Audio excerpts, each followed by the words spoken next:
Select your song and click on Song Info, Options, and select the time frame of your ringtone. Keep in mind that it needs to be within 30 seconds.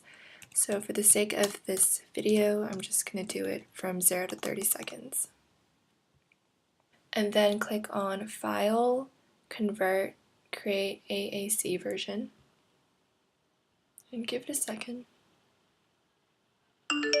Alright, and double click it to make sure it's within the time frame that you chose, and drag that out to your desktop.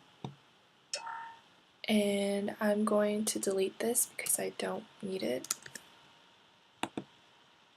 Delete from library, delete song, move the trash, and I'm gonna put this back to the initial time frame.